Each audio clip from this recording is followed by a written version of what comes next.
just what is the Frag Me Long framework?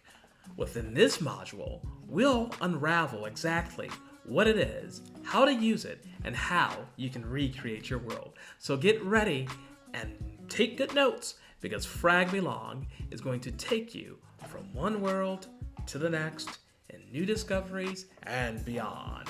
2. Developing your idea by applying the Frag Me Long problem-solving framework. Lesson 1. Understanding Frag Me Long. So just what is Frag Me Long? Well, Frag Me Long is a term that I coined which describes the use of short, medium, and long-form digital content that has the purpose of moving viewers from awareness to consideration to subscribing or purchasing the offer extended by the content producer. A frag is a fragment or short-form content. Me is a medium or medium-form content, and long is just that, long-form content. So fragments are often represented by YouTube Shorts, TikToks, and Instagram Reels, while me, which is moderate length or medium content, is typically YouTube videos which are 10 minutes or shorter, in some cases longer TikToks. And long could be a full-length YouTube video, documentaries, or even series. These all form a funnel which can move a viewer from the stages of awareness to consideration and then on to customer or conversion. Take this fellow, for example. Andrew Tate and many other creators use this framework to attract followers.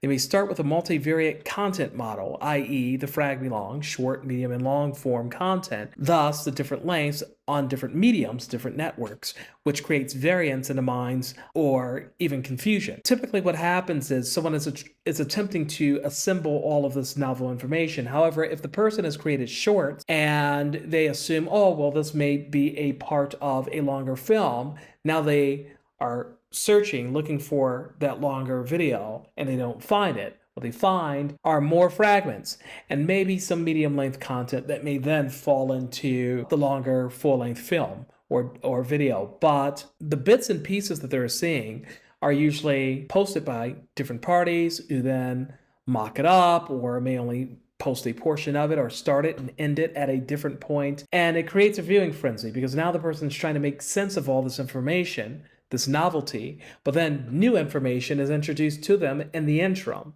So they have short after short after short, and then maybe they stumble upon a medium, which objectively is designed to pull them into the full-length content. So that way the author of the content could either have this individual become a subscriber or a follower or purchase whatever it is that they're looking to offer or sell. In the case of Tate, he added just enough octane and curiosity to pique interest and short-form content. The medium-length content spurred on enough conflict to intrigue viewers into watching the full-length content. In many cases, viewers had not even noticed that some of these posts, as we mentioned earlier, were from different sources than the original video, and before long, the viewer is watching full-length content. This is because your brain is attempting to assemble all of these fragments, especially if they're unorthodox or unconventional or controversial. Your mind is trying to make something sensible of it. Viewers' curiosity will usually take care of the rest. So in this particular case, well, is he for real?